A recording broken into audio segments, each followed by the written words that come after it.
Assalamualaikum warahmatullahi wabarakatuh. Saya Gang Aka Priambodo, nomor NIM 210717196. Di video kali ini saya akan membahas beberapa bab mengenai sosiologi ekonomi berkaitan dengan tugas Pak Nanang Trihandoko. Halo Pak Nanang, semoga sehat selalu, diberikan rahmat Allah kepada kita dan juga teman-teman. Di pandemi ini tentunya kita harus menjaga kesehatan, harus banyak beribadah untuk mendekat lagi kepada Allah Subhanahu wa taala. Oke, di bab kali ini yang pertama bab 7 yaitu mengenai komoditas dan komodifikasi. Komoditas sendiri sebenarnya sudah tidak asing lagi bagi kita sebagai penikmat media ya. Beberapa media yang mengenai pembahasan ekonomi pasti membahas mengenai komoditas. Bahkan di beberapa media, baik media cetak maupun media online dan berbagai media informasi lainnya, itu jika pembahasan ekonomi akan tidak asing lagi akan membahas mengenai komoditas. Komoditas melekat pada suatu barang yang diperjualbelikan atau diperdagangkan secara lokal, nasional maupun internasional. Sebab itu komoditas menjadi bagian penting dari kegiatan ekonomi dan bisnis. Komoditas melekat pada suatu barang yang diperjualbelikan atau diperdagangkan baik secara lokal, nasional maupun internasional. Sebab itu komoditas menjadi bagian penting dari kegiatan ekonomi dan bisnis. Sayangnya, banyak yang memahami komoditas secara sederhana yakni sebagai barang dagang. Namun, benarkah definisi komoditas hanya sesederhana itu? Mari kita lebih mendalami lagi. Dari segi definisi sendiri, komoditas didefinisikan sebagai barang dasar berwujud yang digunakan untuk diperdagangkan yang dapat dipertukarkan dengan produk yang lain, bernilai sama atau sepadan. Di mana barang tersebut diperlakukan setara tanpa memperhatikan siapa yang memproduksinya. Dalam ilmu ekonomi, istilah komoditas digunakan secara khusus untuk menyebut kelompok barang atau jasa ekonomi yang memiliki kesepadanan penuh atau sebagian tetapi bersifat substansial. Dalam memperlakukan komoditas ini, pasar tidak memperhatikan merek dan produsen yang memproduksinya. Sebagai gambaran, sebut saja gandum. Dari rasa, pasar tidak akan pusing ya untuk mempermasalahkan siapa yang memproduksi komoditas tersebut. Apakah orang budak Rusia, petani Perancis, atau kapitalis Inggris? Pasar memperlakukan komoditas tersebut secara sepadan. Maksudnya dari segi harga ya. Seseorang ketika akan mengkonsumsi suatu contoh ini tadi gandum, maka kita tidak akan peduli lagi ya siapa petani ini, siapa pengolahannya gimana, tetapi lebih ke mementingkan kebutuhannya. Ketika kebutuhan itu kurang dan itu ada, maka kita pasti akan membelinya barang tersebut. Entah itu kita yang memproduksi nggak tahu, pasti jika barang itu ada kita akan membelinya sesuai kebutuhan. Namun, tak semua barang berwujud merupakan komoditas. Contohnya adalah konveksi pakaian. Meski diproduksi secara massal tanpa berdasar pada pesanan dan diproduksi oleh banyak produsen, namun konveksi pakaian bukanlah komoditas. Pakaian merupakan barang berwujud yang digunakan oleh semua orang, namun bukanlah bahan dasar, melainkan produk jadi. Para ahli ekonomi menyebut pakaian sebagai diferensiasi produk dari kain. Seiring dengan perkembangan ilmu dan teknologi, komoditas mengalami perluasan definisi. Kini komoditas bukan hanya didominasi oleh barang-barang hasil pertanian dan pertambangan saja, tetapi juga merambah pada produk-produk keuangan seperti falas dan indeks. Juga produk-produk teknologi informasi seperti bandwidth ponsel. Jenis-jenis komoditas. Komoditas memiliki cakupan jenis produk yang luas. Berkenaan dengan hal tersebut, komoditas yang umum digunakan objek inti dalam transaksi perdagangan dibedakan menjadi 4 jenis sebagai berikut. Yang pertama seperti logam. Komoditas jenis logam mencakup produk-produk hasil pertambangan yang dibedakan menjadi dua, yaitu logam berharga dan logam industri. Yang kedua yaitu energi. Jenis komoditas energi adalah produk-produk tambang dan eksplorasi yang berfungsi sebagai bahan bakar.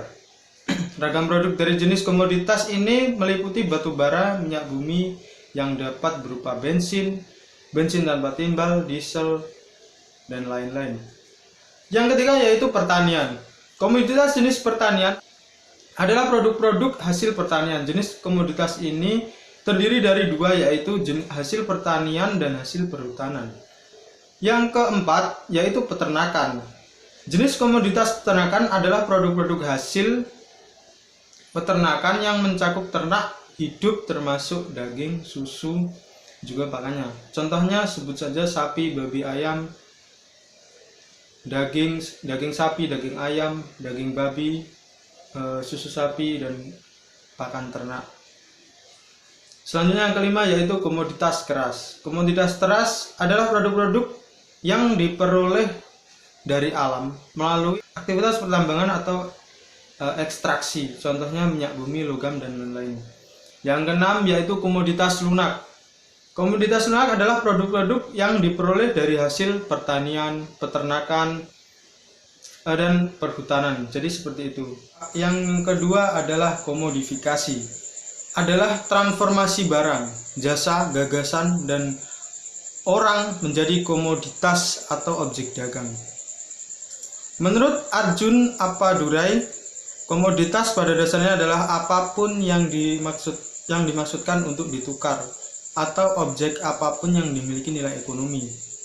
Orang termodifikasi menjadi objek saat bekerja. Dengan menjual tenaga buruh mereka di pasar kepada seorang majikan. Salah satu bentuk komodifikasi adalah perbudakan.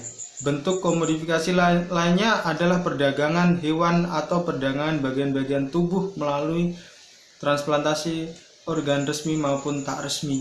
Jadi komodifikasi ini merupakan masih banyak yang memperbincangkan hal tersebut. Karena komodifikasi ini ada yang berpendapat tidak patut karena ini merupakan suatu misalkan saja suatu foto orang, foto pengiklan itu ditempelkan di suatu brand makanan ya, maka itu akan menyebabkan bahwa gimana ya, ketika bungkus tersebut dibuangkan akhirnya jadi seperti gimana ya, jadi sesuatu yang tidak berharga gitu. Jadi masih banyak yang memperbincangkan masalah komoditas ini. Banyak pihak-pihak yang tidak setuju, mengenai komoditas ya. Yang bab 8 merupakan hiperrealitas, simulakra, dan konsumsi di era masyarakat postmodern.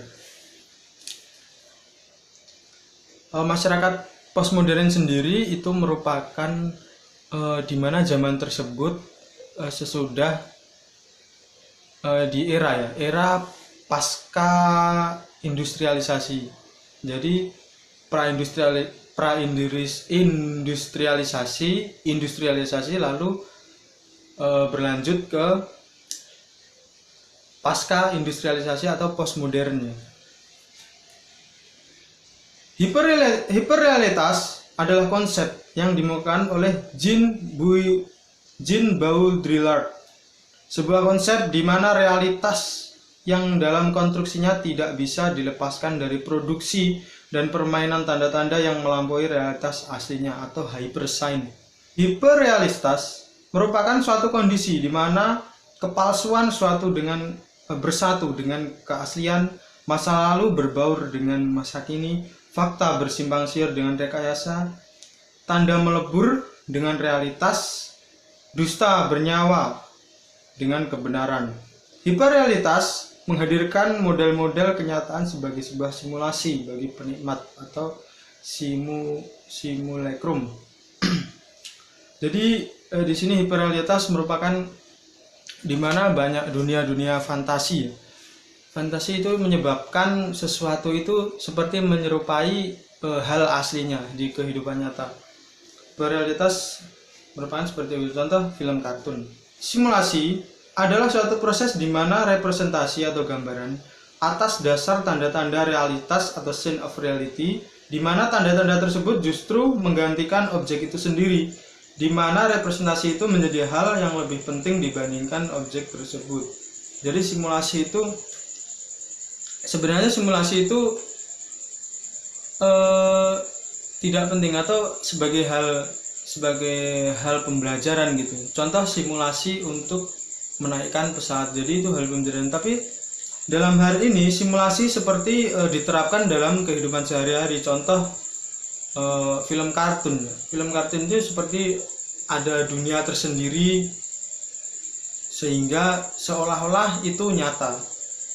Jadi seperti itu. Selanjutnya proses simulasi itu mengarah pada simulakra. Simulakra adalah ruang di mana mekanisme simulasi berlangsung. Merujuk pada teori Baudrillard, terdapat 3 tingkatan simulakra. Yang pertama, simulakra yang berlangsung semenjak era Renaissance hingga permulaan revolusi industri. Simulakra yang tingkatan ini merupakan representasi dari relasi alamiah berbagai unsur kehidupan. Kedua, simulakra yang berlangsung seiring dengan perkembangan era industrialisasi. Pada tingkatan ini telah terjadi pergeseran mekanisme representasi akibat dampak negatif industrialisasi. Ketiga, simulakra yang hadir sebagai konsekuensi berkembangnya ilmu dan teknologi informasi. Jadi simulakra itu suatu bagian dari simulasi itu sendiri ya. Jadi seperti akhirnya simulakra itu seperti ada pihak yang diuntungkan, ada yang tidak. Yang tidak itu merupakan yang terkena dampak dari hiperrealitas itu sendiri. Jadi hiperrealitas dan simulakra itu menurut saya berkaitan.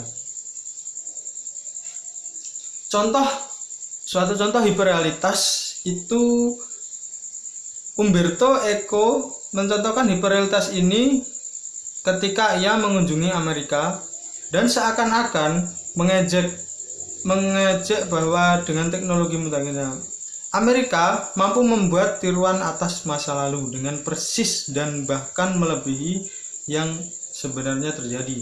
Misal ketika ia mengunjungi Disneyland dan Disney World ya. Ia menyebut itu sebagai kota yang benar-benar palsu. Ia menemukan bahwa dalam 2 tempat itu segala sesuatu melihat lebih besar, bersinar, dan begitu menghibur dibandingkan kehidupan sehari-hari. Misalnya ketika ia bertamasya dengan perahu yang melewati sungai buatan Disney. Ia melihat sekumpulan ikan-ikan kecil animasi yang tampak begitu nyata. Namun di lain hari ketika ia bertamasya di sungai Mississippi, ia justru dikejutkan dengan adanya banyak aligator ganas. Ia menyebutkan bahwa Disneyland mengatakan pada kita bahwa teknologi dapat memberi kita realitas dibandingkan dengan alam yang sesungguhnya. Inilah ruang yang tak lagi peduli dengan kategori-kategori nyata, semu, benar, salah, referensi, presentasi, fakta, citra, produksi, atau reproduksi, semuanya lebur menjadi satu dalam silang sengkarut tanda. Jadi teknologi mengubah suatu kehidupan yang sebenarnya, di mana kepalsuan itu menjadi satu ya, melebur menjadi satu, menjadikan sebenarnya bahwa itu nyata tetapi palsu. Jadi seolah-olah bahwa kepalsuan itu sendiri, atau Disney, suatu contoh ini tadi Disneyland, jadi sangat indah sekali, padahal itu semua itu palsu, semua ikannya animasi, bahkan lebih bagus dari kehidupan nyata yang sebenarnya. Kesatuan inilah yang disebut Baudrillard sebagai simulakra atau simulacrum. Sebuah dunia yang terbangun dari sekarut nilai, fakta, tanda, citra, dan kode. Proses simulasi ini kemudian melahirkan lahirnya hiperrealitas. di mana tidak ada lagi yang lebih realistis sebab yang nyata tidak lagi menjadi rujukan. Baudrillard memandang era simulasi dan hiperrealitas sebagai bagian dari rangkaian fase citraan yang berturut-turut. Pertama, citraan adalah refleksi dasar realitas. Kedua, ia menutupi dan menyelewengkan dasar realitas. Ketiga, ia menutupi ketidakadaan realitas. Keempat, ia melahirkan ketidakberhubungan pada berbagai realitas apapun.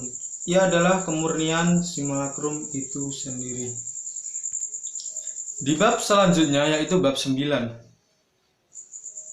mengenai iklan, gaya hidup, dan perilaku konsumen. Dari iklan sendiri, seperti yang sudah kita ketahui bahwasanya iklan itu sesuatu untuk bisa dijadikan sebagai sarana promosi, sebagai sarana untuk memberi informasi kepada orang lain. Kita sendiri bisa menjadi si pengiklan. Suatu contoh, kita membuat channel YouTube, lalu kita mendapat proyek iklan dari Google Ads ya. Kita bekerja sama dengan si pengiklan, lalu kita mengiklankan di channel kita. Itu yang kita sebagai pengiklan. Sedangkan kita sendiri bisa menjadi objek iklan. Contoh, ketika melihat YouTube sendiri, pasti kita akan melihat iklan yang ada di YouTube itu. Definisi iklan itu sendiri dalam bahasa Indonesia formalnya pariwara, adalah promosi benda seperti meja baru, jasa seperti kantor pos, tempat usaha, dan ide yang harus dibayar oleh sebuah sponsor. Pastinya suatu iklan pasti ketika kita akan mengiklankan sesuatu itu pasti akan dikenai pembayaran ya. Kita sendiri ketika kita sebagai pengiklan itu kita akan mendapatkan imbalan tersendiri. Dilihat dari tujuannya, iklan dapat dilihat dari beberapa jenis di bawah ini. Yang pertama yaitu commercial advertising. Iklan komersial adalah iklan yang bertujuan untuk mendukung kampanye pemasaran suatu produk atau jasa. Jadi iklan itu sendiri sebagai sarana promosi untuk suatu produk, lebih kepentingan kedua belah pihak ya, atau pihak satu ke pihak lain. Ada dua jenis, yaitu ada iklan strategis dan iklan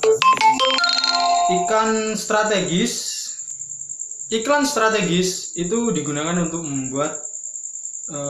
membangun merek ya, sedangkan iklan taktis itu bertujuan untuk yang mendesak, seperti di era pandemi corona ini. Di era pandemi corona ini, Kementerian Kesehatan bekerjasama dengan media iklan seperti RCTI itu untuk memberikan edukasi kepada masyarakat bahwa kita harus menjaga kesehatan, harus lockdown di rumah dan lain-lain. Yang kedua yaitu corporate advertising. Corporate advertising itu sendiri bertujuan membangun citra suatu perusahaan agar pada akhirnya diharapkan juga membangun citra positif produk-produk atau jasa yang diproduksi oleh perusahaan tersebut. Jadi di corporate advertising ini suatu contoh RCTI Peduli itu ya Pak, itu kan memberikan sesuatu kepada orang lain, itu merupakan termasuk dari corporate advertising. Yang ketiga yaitu public service advertising. Iklan layanan masyarakat merupakan bagian dari kampanye sosial marketing yang bertujuan menjual gagasan atau ide untuk kepentingan atau pelayanan masyarakat. Biasanya pesan iklan layanan masyarakat berupa ajakan, pernyataan, atau himbauan kepada masyarakat untuk melakukan atau tidak melakukan suatu tindakan demi kepentingan umum atau merubah perilaku yang tidak baik supaya menjadi lebih baik. Misalnya masalah kebersihan lingkungan, mendorong penghargaan terhadap perbedaan pendapat, keluarga berencana, dan sebagainya. Menurut kajian sosiologi, ada dua pandangan dari para ahli mengenai iklan. Pandangan yang pertama yaitu iklan dipandang sebagai sarana membujuk orang atau membeli dan mengonsumsi barang yang sebenarnya tidak mereka butuhkan. Jadi itu sebagai pemberitahuan ya, iklan sebagai pemberitahuan kepada masyarakat bahwa produk tersebut sebenarnya walaupun tidak bagi masyarakat tidak berguna, tapi itu akan membangun citra keingintahuan masyarakat terhadap produk tersebut. Iklan yang kedua yaitu iklan dipandang sebagai bentuk komunikasi yang membantu menciptakan budaya kemasyarakatan tertentu, di mana iklan berperan dalam proses pembentukan budaya konsumen dengan membuat konsumen mencari barang-barang yang posisional. Masuk ke bab selanjutnya setelah iklan. Jadi iklan itu sendiri saling berkaitan ya, antara iklan, gaya hidup, dan perilaku konsumen. Iklan menurut saya mempengaruhi gaya hidup. Suatu contoh pengiklanan di TV atau di media sosial lainnya, iklan tersebut mengiklankan suatu iklan itu mengiklankan suatu contoh mengenai baju ya. Maka baju tersebut akan membuat orang seolah-olah kompak membeli produk tersebut gitu. Jadi ketika kita akan memakai baju lama, itu akan merasa ketinggalan. Jadi iklan bisa mempengaruhi gaya hidup dan perilaku konsumen. Perilaku konsumen pun begitu. Jadi ketika suatu iklan itu mengiklankan di restoran mewah ya, contoh di KFC suatu contoh, atau CFC atau Pizza Hut ya, maka perilaku konsumen akan berubah. Jadi yang tadinya makan dengan makan suatu piring, jadi itu akan merubah seseorang, perilaku konsumen tersebut menjadi gaya hidup mewah ya. Jadi seperti itu, menurut saya semua itu sangat berkaitan sekali. Yang selanjutnya yaitu waktu senggang. Waktu senggang itu sendiri merupakan waktu senggang menurut Joseph Pieper. Secara harfiah, saat jeda dari kesibukan dan rutinitas keseharian, santai, piknik, berlibur, dan bahkan terkadang waktu senggang juga dipahami sebagai aktivitas yang tidak berguna atau bermalas-malasan. Waktu senggang bukanlah sikap atau tindakan yang terjadi karena kekuasaan, pengaruh, dan tekanan dari luar, melainkan dipahami sebagai sikap mental atau spiritual. Jadi waktu senggang terjadi itu karena menurut saya karena tidak ada kerjaan, atau waktu senggang itu sendiri terjadi karena waktu senggang sendiri itu bisa terjadi karena sesuatu pekerjaan yang sudah selesai, atau bisa juga kita sendiri menyenggangkan waktu tersebut untuk santai, untuk agar kita lebih refreshing melakukan agar kita lebih refreshing ketika sudah melakukan sesuatu atau hal lain. Waktu senggang hanya mungkin ketika manusia menyatu dengan dirinya sendiri. Waktu senggang cenderung mengembangkan perilaku konsumsi dalam skala berlebihan. Menurut Thorstein Veblen disebut juga sebagai kelas pemboros atau the leisure class. Veblen berkeyakinan bahwa perilaku manusia termasuk perilaku konsumsi. Mereka umumnya berkaitan dengan naluri dan proses interaksi yang mereka kembangkan dalam kehidupan sehari-hari. Jadi waktu senggang akan mengakibatkan konsumsi berlebih. Menurut saya itu sangat berkaitan, karena waktu di era yang seperti ini, di era yang kemajuan zaman seperti ini, suatu contoh sederhana saja, ketika waktu senggang kita, pasti kita akan bermain gadget. Ketika waktu senggang, satu contoh setelah kuliah, maka kita akan bermain gadget ya. Maka bermain gadget itu perlu kuota, maka kuota tersebut merupakan konsumsi, akan mengakibatkan konsumsi berlebih. Jadi waktu senggang bisa mengakibatkan konsumsi berlebih. Atau bisa juga ada bedanya ketika kebudayaan di masyarakat desa dengan kota. Kalau masyarakat di desa, menurut saya waktu senggang tidak berpengaruh terhadap konsumsi berlebih ya, karena masyarakat desa menurut saya lebih melakukan hal keseharian. Jadi suatu contoh bersih-bersih gitu. Jadi ada dua, menurut saya ada dua argumen atau dua pemikiran ya di sini. Karena waktu senggang itu sendiri jika dikaitkan dengan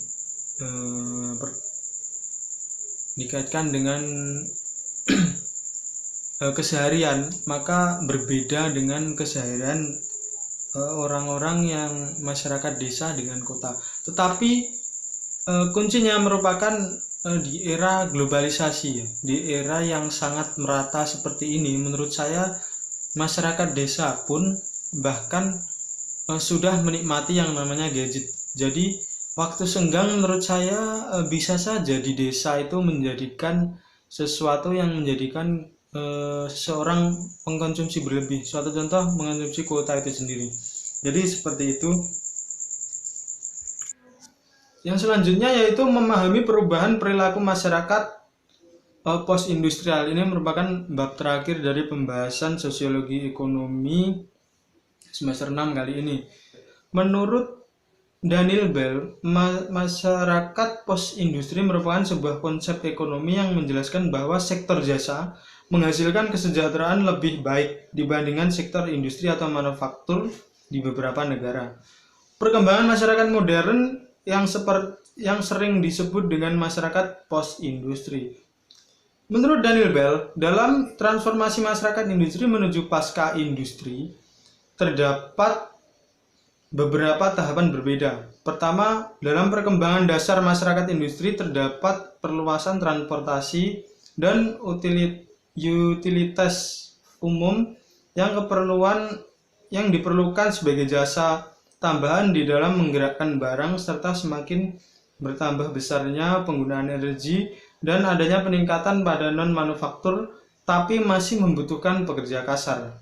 Kedua, dalam konsumsi massal terhadap barang dan pertumbuhan populasi terdapat peningkatan pada distribusi atau besar maupun retail dan keuangan, real estate, serta asuransi yang merupakan pusat-pusat dari pekerjaan kantoran. Ketiga, ketika naiknya pendapatan nasional, orang menemukan bahwa proporsi uang yang digunakan untuk membeli bahan-bahan tahan lama, suatu contoh pakaian, rumah, mobil, selanjutnya item-item mewah, rekreasi, dan seterusnya.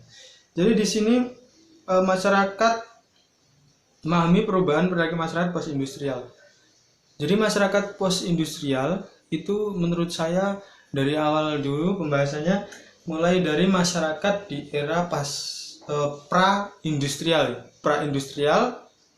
lalu masyarakat di era industrial, lalu pasca industrial atau post-industrial ini ya. Menurut saya pasti berubah pada saat di era pra-industrial ya. Pastinya banyak pekerja yang melakukan pekerjaan, sedangkan di era industrial itu, di era industri maksudnya 4.0 ya. Jadi perilaku masyarakat akhirnya menimbulkan banyak yang sudah berpikiran bahwa